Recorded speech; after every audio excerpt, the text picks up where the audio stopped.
When you log into the console, you will be presented with this screen. Here you can either search for the service you want to go to, or you can select from the drop down. Since I have recently accessed CloudFront, it's appearing in recently visited services. So this is the default home screen of CloudFront. I do not have any CloudFront distribution created. Let's understand what exactly a distribution is. Distribution is a set of rules which is associated with a domain name and a particular origin or maybe set of origins that we are going to look into. So let's go ahead and click on Create Distribution. You have an option to select the web-based delivery method or RTMP delivery method. In this video, we are going to learn about web-based delivery method in details. So we'll click on Get Started. You will see that you are presented with many different text boxes or the places where you need to fill in the details. So we will go through each of these boxes one by one. If you ever face a problem, what exactly it is meant to do, you can click on I and it will show you what you are supposed to fill in here. So the very first box is called Origin Domain Name. Now this is the domain name or place where the actual content reside. It can be an S3 bucket, or it can be your Elastic Load Balancer, or it can be a third-party server. The only criteria is that origin should be accessible over the internet and it should carry a fully qualified domain name. So I have a dummy origin created. We'll just fill in the name here, and the name says origin-www.takn.com. If you open this page, it will just show you the headers it's receiving in the requests. So we will just know whether our distribution is working fine or not. Second field is origin path. Now if you have any particular document root defined at your origin server, you can fill in the detail here. In this example, I do not have any subdomain or any document root defined on my domain server. I will leave it as a blank. Now third field is origin ID. Whenever you are creating an origin, it creates a unique ID associated with that domain name. So you can either leave it as it is or you can modify it. I'll just mention that it is custom origin. Next field is minimum origin SSL protocol. Now CloudFront is one of the CDN which allows you to connect to your origin over HTTP or HTTPS protocol. In case you are connecting to HTTPS protocol, you can select what TLS version your origin could be contacted. So I can select TLS 1.2, TLS 1.1, 1 or SSL v3. TLS 1.2 is the latest TLS ciphers, so it's advisable that if your origin is supporting SSL, go with TLS 1.2. For my origin, I do not have an SSL certificate deployed, so I will just select HTTP version. So despite of the fact that I have selected TLS 1.2 here, if I am selecting HTTP version only, that means my origin will always be contacted on HTTP protocol. Second option is HTTPS only. That means if your origin only should be contacted on HTTPS, you can select this option. In case your origin supports both HTTP and HTTPS protocol and you want to follow the incoming requests protocol, that is if the end user is requesting the content on HTTP, it should go forward to your origin on HTTP protocol only. Else, if end users are requesting the content on HTTPS protocol, the origin should always respond on HTTPS. In that case, you can select the option Match Viewer protocol, that is Match Viewer. If you are selecting HTTP or HTTPS or Match Viewer, you have all the options to customize the port number on which the origin is listening the connections on. The default ports are 80 for HTTP and HTTPS it has 443. Now there are other fields available here where you can define what could be your origin connections attempts. In case your origin is not responding, how many times the CloudFront should attempt to fetch the content. If you don't know anything or if you're confused about these options, you can leave it as it is, that is defaults. But if you want to customize these parameters, you can go ahead and do that. If your origin is serving API traffic, you may want to have response timeouts of higher values. So if you want to see what range it can contain, you can click on I and it will show you what the range is acceptable in this field. So for this demo, I'm going to leave all the fields as it is. Now here is a field which says origin custom header. Example, in my case, I want to send a custom header called cdn-source, and the value it will carry as CloudFront. Now in my request going forward to the origin, it will always carry forward this header called cdn source, and the value it will carry CloudFront. Here the first section ends. This was all about origin settings. The next section is for default cache behavior settings. In the first option, you can see it is taking the path pattern as default. There could be other path patterns also possible that we are going to see subsequently. The first option, you see what viewer protocol policy you want to have on your distribution.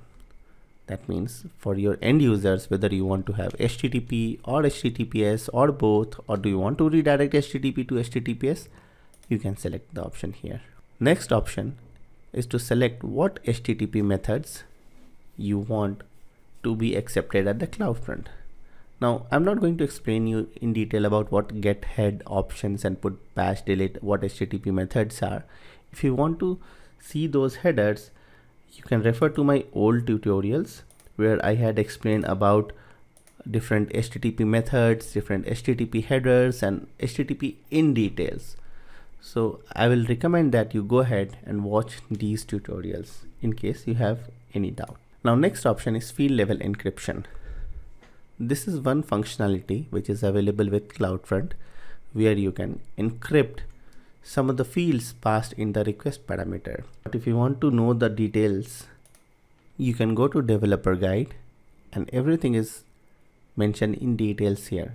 Essentially, it's using asymmetric key encryption for encrypting and decrypting the content of yours. We are not going to use this field level encryption's functionality here in our demo.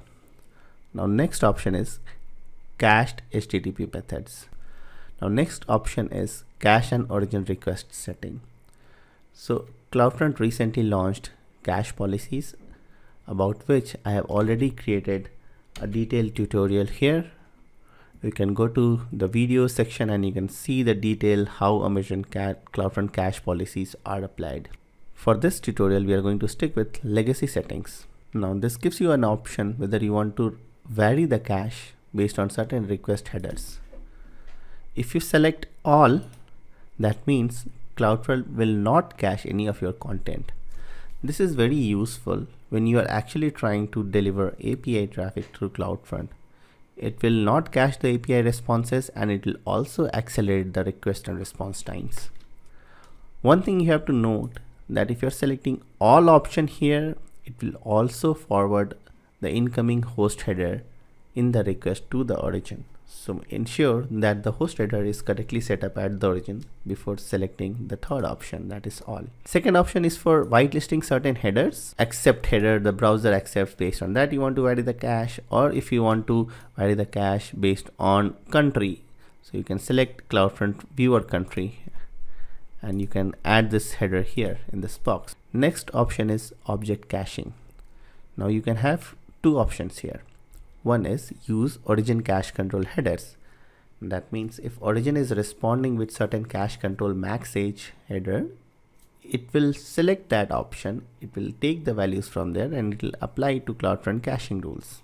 If origin says cache control no store, it will not cache those objects. If you want to customize these settings, you can select the second option. If you select the second option, you will be presented with three values: minimum TTL, minimum time to live, maximum TTL, and the default TTL. The default range is selected here is 0 second, 86400, that is 1 day, and 365 days in seconds. This defines how much the content's TTL can vary.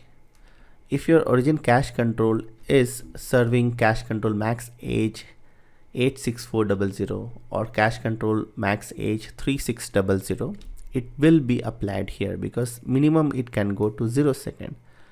What if I change this value to 2592000, that is 30 days, and here I put 86400, that is 1 day in seconds, and if my cache control max age value comes as 300 seconds, it will not honor that value. It will still apply the minimum TTL to it.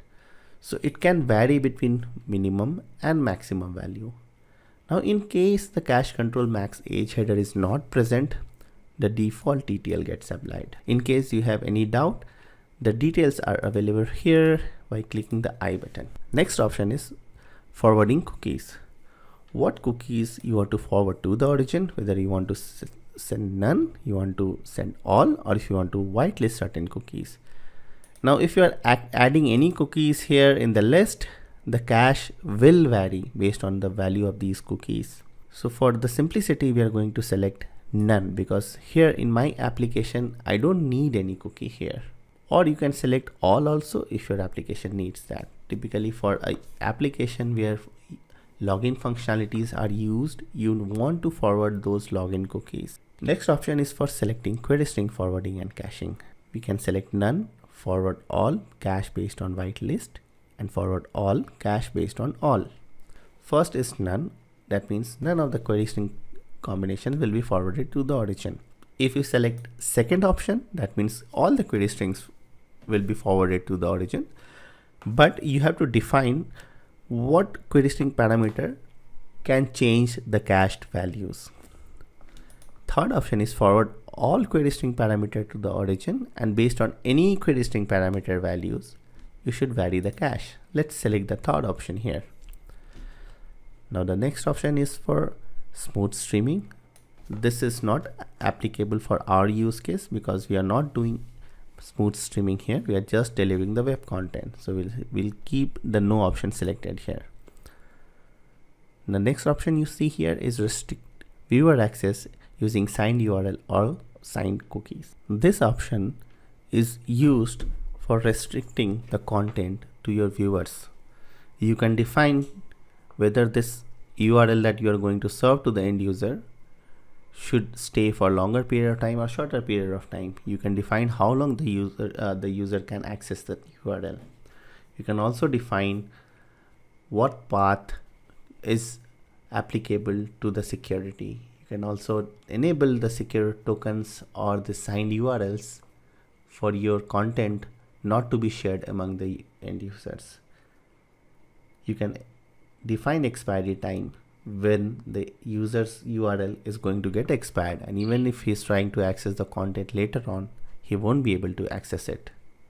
If he's sharing the URL, you can restrict that by typing or by tying the policy to the end user's IP address. This is important when you want to restrict the content delivery to a specific user.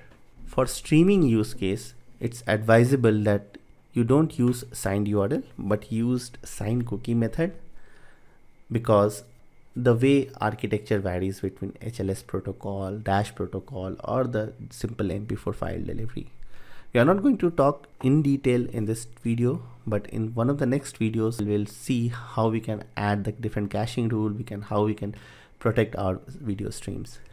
If you want to read in detail about how this works, you can read the official document where they have explained pretty well how signed URLs and signed cookie works. There are different policies associated with it. There are different logic you can apply to it, different expiry time. This essentially is using, again, asymmetric key encryption. There is a public key, there is a private key.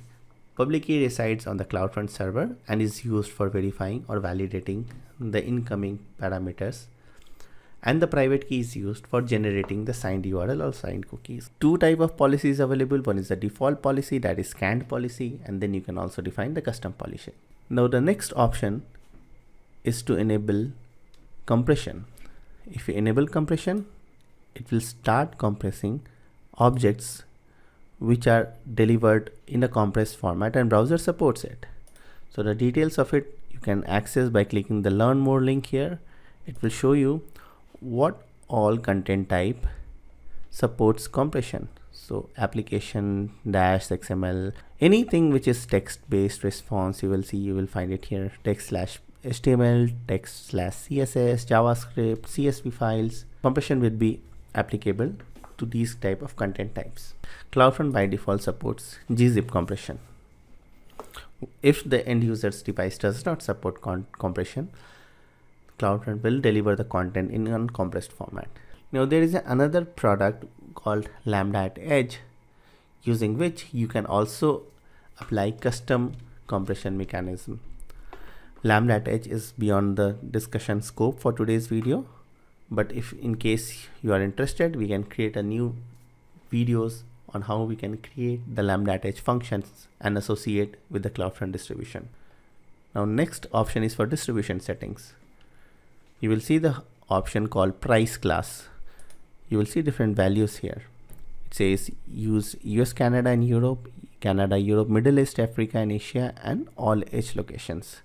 For best performance, always select the third option, that is called use all edge location. That means CloudFront distributions across the globe will be delivering the content. But if you think that your content should only be delivered, or your content is valid only for US and Canada or Europe region, you can select the first option. Now the price of delivery varies depending upon what price class you are selecting here, but for performance the third option is the best. In case you are using any web application firewall, then this box is applicable to you.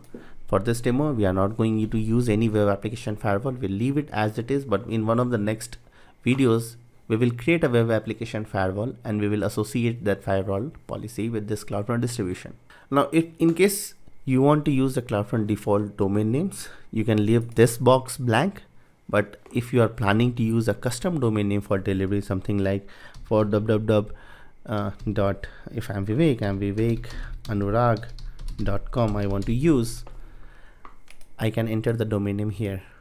But if I'm using it, I need to provide an SSL certificate for matching that domain name's common name. In this demo, we are not using any custom domain names. But if you want, again, we can create a detailed video on how you can create a SSL certificate using Amazon Certificate Manager, which is a tool which allows you to upload your own custom SSL certificate for free. There's no charges for using SSL certificate. You can also create free SSL certificate using Amazon Certificate Manager. So we will leave it as a blank now. We'll go to the next option. Now next you see supported HTTP versions. So you can select whether you want to allow HTTP 2 or not. The first option is HTTP 2. Second option, you don't see this HTTP 2 mentioned anywhere. So we'll go ahead and we'll use HTTP 2 for delivering the content to the end user. Now you can also define what's the root objects that should be selected during the delivery time. If someone is typing www.vivek.com/some path and it ends with a slash, then what should be the default root object that should get selected and loaded in the browser? You can define that object here. You can select index.html or you can leave it blank. If you leave it blank, the server side's default object gets loaded. Now next option is for enable logging. Now CloudFront allows you to capture all the access logs and store it in S3 bucket. There's no additional charges for using this functionality. It is very useful when you want to troubleshoot something. There are different fields, more than 30 fields are captured in log lines with what host name the request came from, what IP address was of end user was used, what URL, what query string parameter. You can also enable cookies, logging into that, what time it took to deliver the content, that is time to first byte, what was the response type that was served, was it error, was it success. You can also see in case there is any client side failure during the download of the content. That means if object was served with a 200 response, still the client could not download the object, even that event gets captured in the log lines. So it's a good practice to enable logging. But for this demo, we just leave it blank. Then you can define log prefix. If you are enabling logs, you can define the log prefix so that inside the same S3 bucket, you can have multiple websites log delivered with different prefix names. One could be for www, other one could be with images domain name, so that I'm able to segregate these logs associated with individual domain names inside the same S3 bucket. You can enable cookie logging. By default, it is selected as off. That means cookies are not logged. Now, whether you want to use IPv6 for delivery, it's up to you. You can, if you uncheck this, IPv4 will be used for your delivery. You can mention a comment here that this is a demo setup. Whether you just want to save the configuration, you can select the option disable and click on create distribution, or you want to enable the distribution and then click on create distribution. So I'll go ahead and create distribution now. It usually takes around 1 to 5 minutes of time for this config to go live. So we will just pause this video for a few moments and we'll come back when this configuration gets live. The time right now is 00 hours 13 minutes. Let's see how long it takes for this configuration to go live. The domain name that is going to be used is something which is mentioned here. So I'll pause this video now. So it took a minute and this configuration is now live. So the page is loading now. I just selected this host name associated with the domain name, pasted it here in the browser, and it works. You can use either HTTP protocol or HTTPS protocol. Since you have selected HTTP to HTTPS redirect, it gets redirected to HTTPS protocol. We'll go to distribution settings by clicking this checkbox here and clicking on distribution settings, or you can just simply click on the ID and it will take you to the distribution. Now there are now 7 different tabs inside this distribution. The first option is general settings. It essentially has all the general setting associated with this distribution in this screen. You can click on edit if you want to change something. Later also, if you want to add a custom domain name, you can do that. If you want to apply any WAF here, you can select from the drop down. You can change a price class. You can change this all options like HTTP2, whether you want to do it or not. You want to enable logging, you want to log cookies, IPv6 enablement, you want to change the comment, everything you can do it here.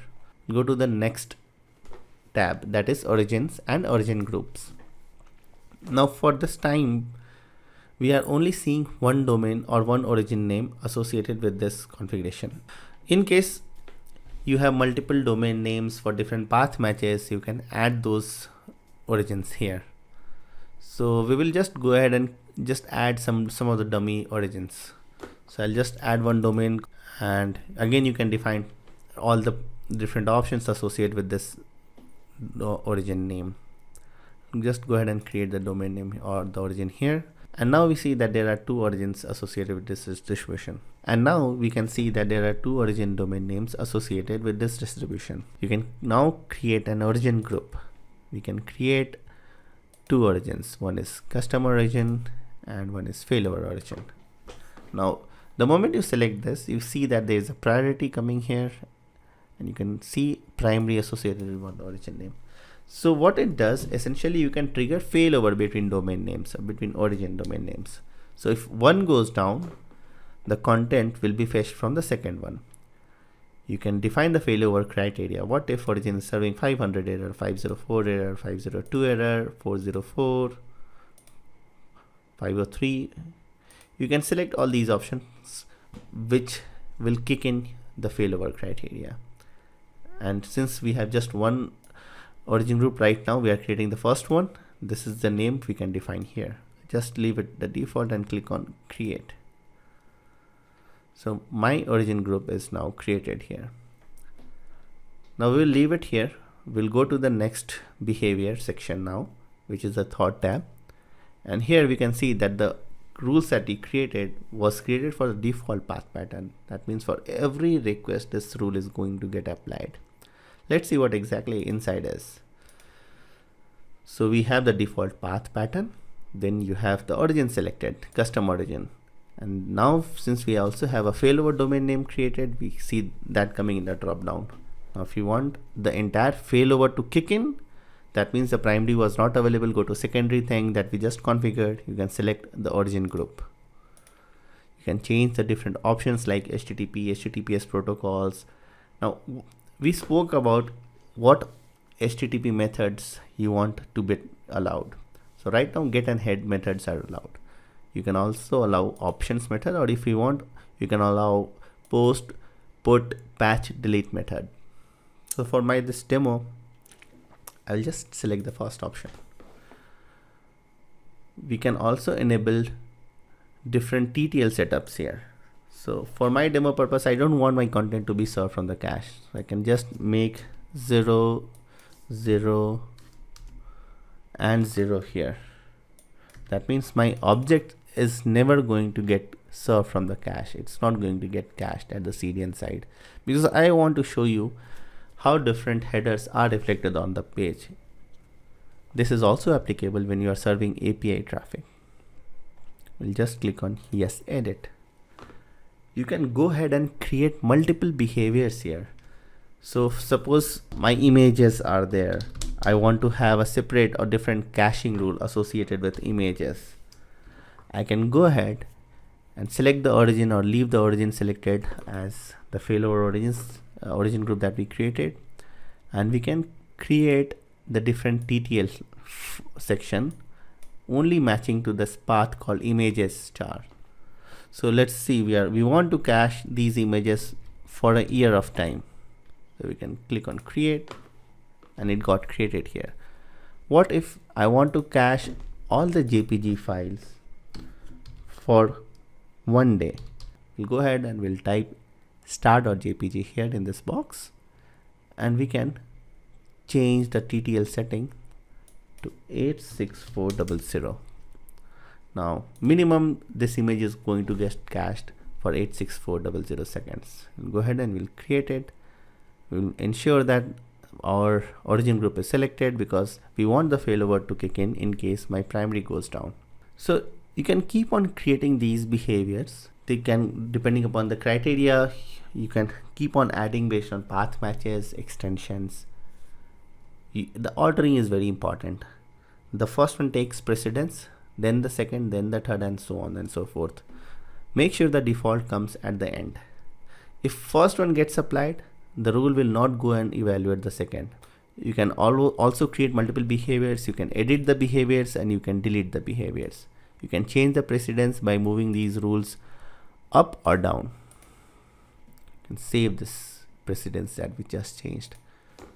Now let's go to the fourth tab, that is error pages. Here you can create your custom response pages. For example, if my origin is serving 502 bad gateway, you can cache it for a certain period of time, so that if your origin is already bombarded with requests and not unable to handle those requests, you can cache those responses and offload your origin for the time being. There could be a case where you don't want these error responses to be cached at all, so you can serve 0-second caching here. You can customize the error pages, something like /error.html. In case 502 is encountered, this page will be served. And you can also change the status code numbers to 200. That means users will get a 200 response and they will see error.html pages in case your origin is serving 502 bad gateway. We'll click on create. You can create multiple response rules here in this particular error pages section. Sometimes you don't want to cache 404 responses. You can select 0 here. That means my 404 are not going to get cached. By default, CDN will cache these responses. So if you don't want to cache error responses, make sure that you enter these values here in this screen. Now let's go to the fifth screen, that is called restrictions. This is the place where you can enable geo restrictions associated with your distribution. So if you want your content to be whitelisted only for a certain country, or you want to blacklist certain country, you can do that.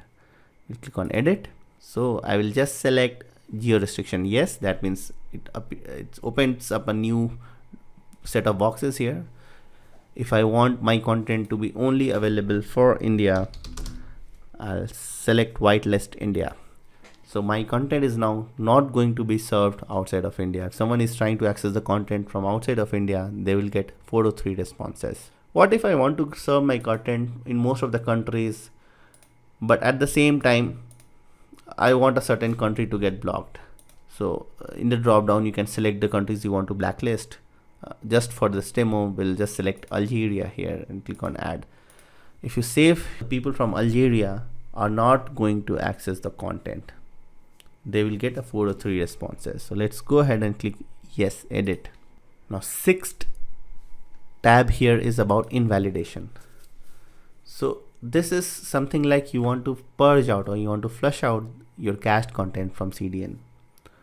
CDN will not know if the content is changed at the origin, if it is cached at the CDN side, because end users requests are hitting the CDN servers, CloudFront servers, and they will see whether the object is there in the cache. If the object is there in the cache and has the valid TTL, the objects will be served from the CDN cache. It will not go forward to the origin. But suppose you have a case where the content is changed, your company's logo is changed, you want the CDN cache to update the logo in the CDN cache. So you'll go ahead, you can click on create invalidation. You can define the exact URL of the object, say logo.png, and you can click on invalidate, and it will invalidate the objects in few seconds. You can see the progress completed when the object is purged from the cache. You can also use wildcard characters. You can put path matches. Regex you cannot do right now. You can match, you can do actually /* and it will purge all the objects in one go. So each and every purge request is counted 1 as per the number of line items you're entering here. Now we'll go to the last tab. So this is the tab where you can enter the tags associated with the distribution. So I'll just add a type called def. So this is all about CloudFront only, but in the next few tutorials we are going to learn about web application firewall, how to use Lambda at edge. So hope this tutorial was useful to you. In case you have any questions, any doubts, feel free to ask me in the comment section.